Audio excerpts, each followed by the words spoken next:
The horizon glows a furious orange.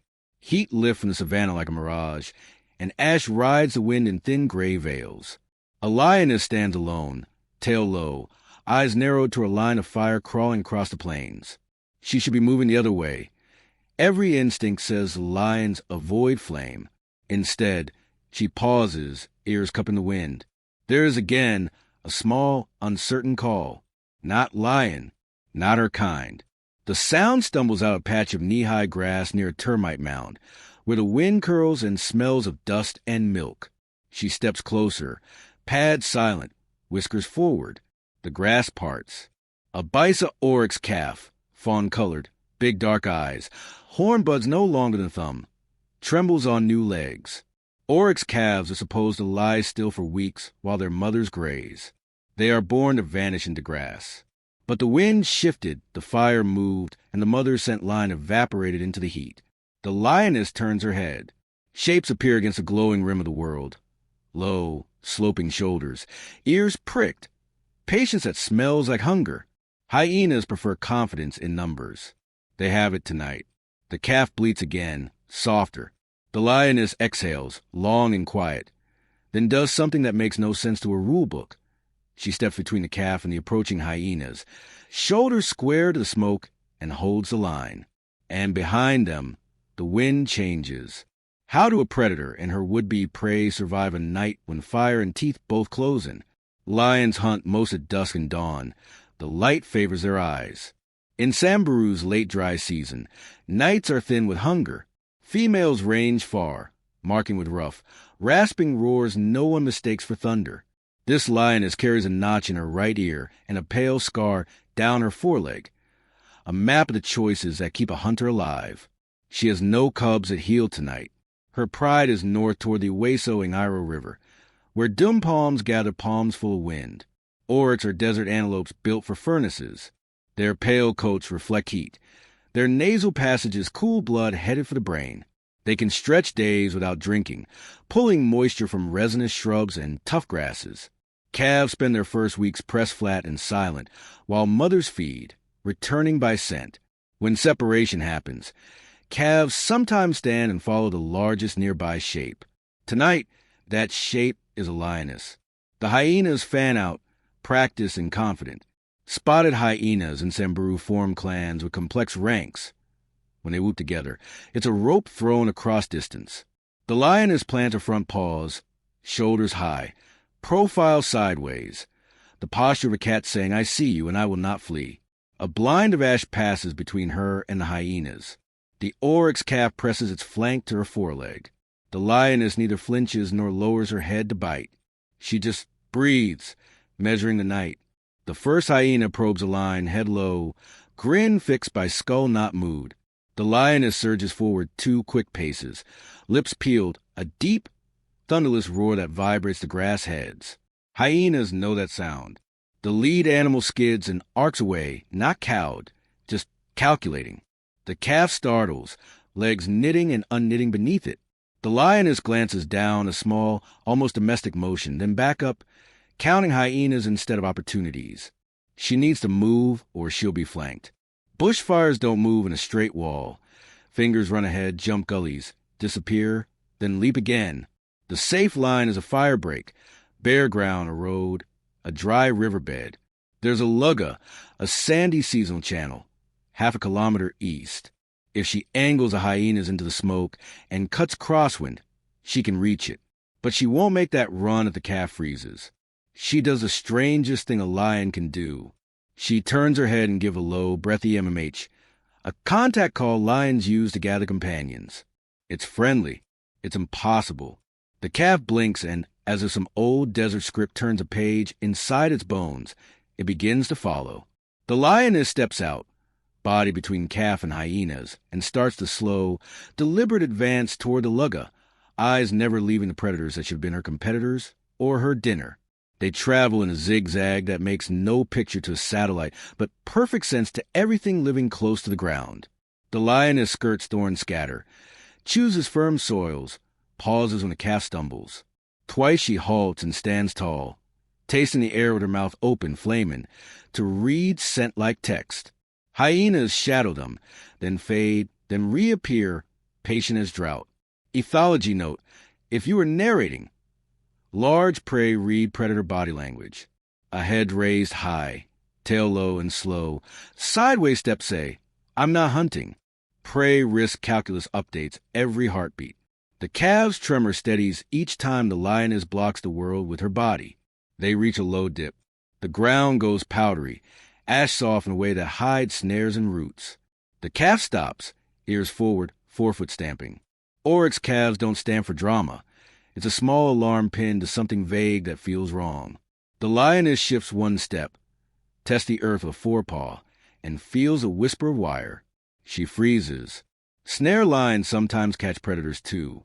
She lowers her chest, peers along the ground plane where cats see best at night, and finds a thin, moonlit glint of wire no thicker than a twig, stretched where hose would fall.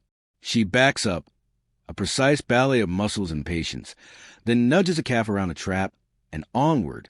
The calf's stamp was the difference between a story and a wound. And then the wind changes again. A gust like a hand tumbles down from the high, black sky. Fire fingers flick ahead, hopping the short distance to a wind-blown thatch. A line of flame lances toward the lugga and goes out. Now you see why riverbeds save everything that can run. But fire doesn't have to catch them to hurt them. Smoke folds into the low ground, thick and mean. The calf coughs a sound that's half bleat, half silence. The lioness whiskers singe at the tips. She shakes her head, blinking, and her world narrows to breath and motion. Hyenas hate fire, but they love confusion. 3 shapes appear through the smoke at a diagonal. Try to wedge the calf away from the lioness' shield. Strategy is simple.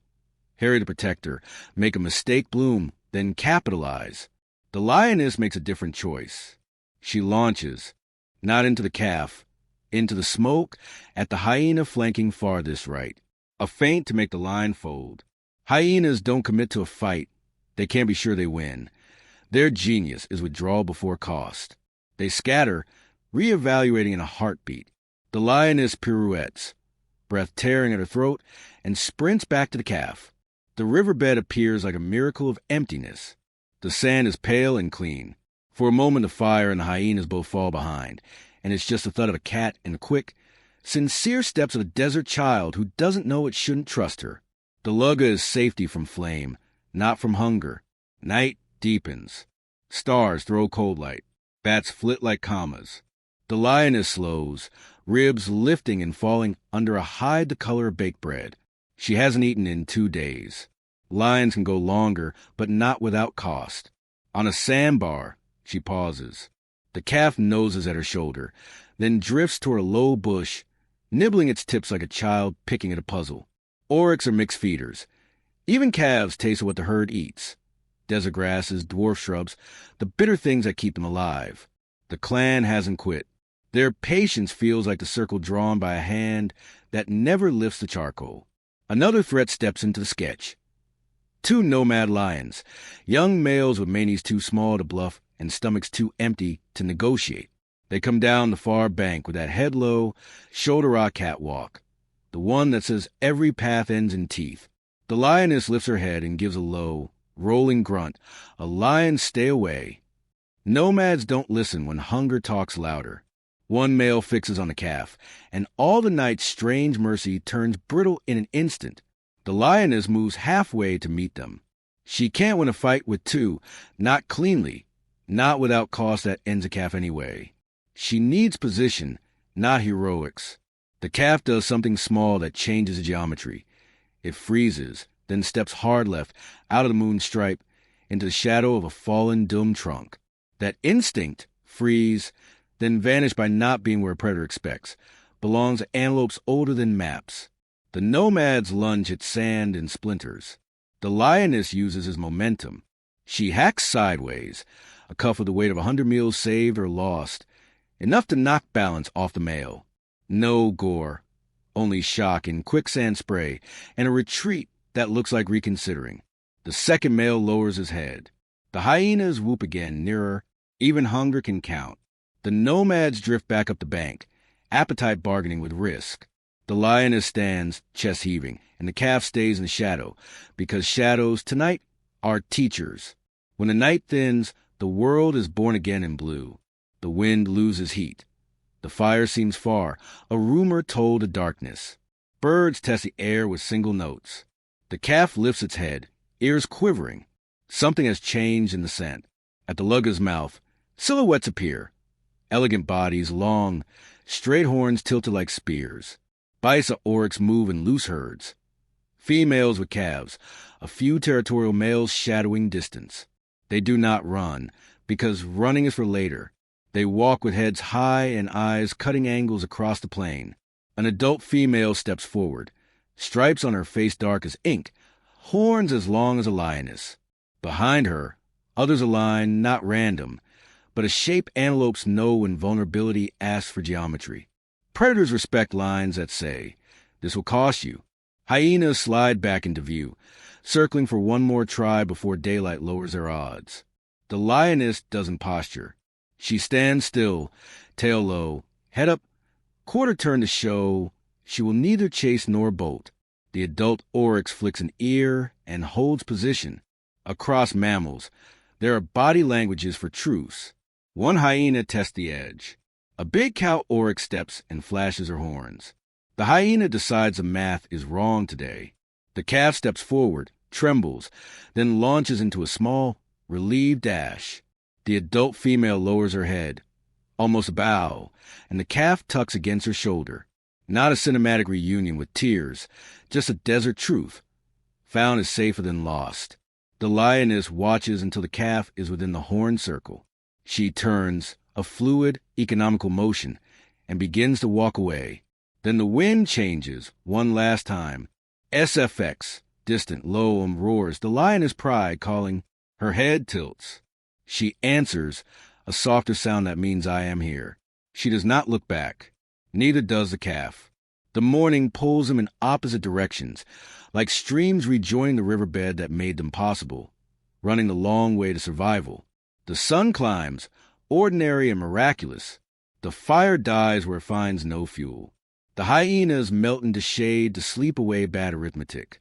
The lioness moves north toward the doomed palms and the river ribbon, muscles loosening with the idea of water. The Oryx herd drifts west, their pale coats turning to light. Somewhere between predator and prey, the space for an hour's truce closes like a heel cut. In a harsh season, survival sometimes belongs to those who read the other's fear and choose protection over instinct. When the rules of nature bent for one night, it wasn't magic. It was courage, reading risk, and answering fear with a shield. If this moment of unexpected mercy moved you, share it with someone who needs to remember that help can come from where we least expect it.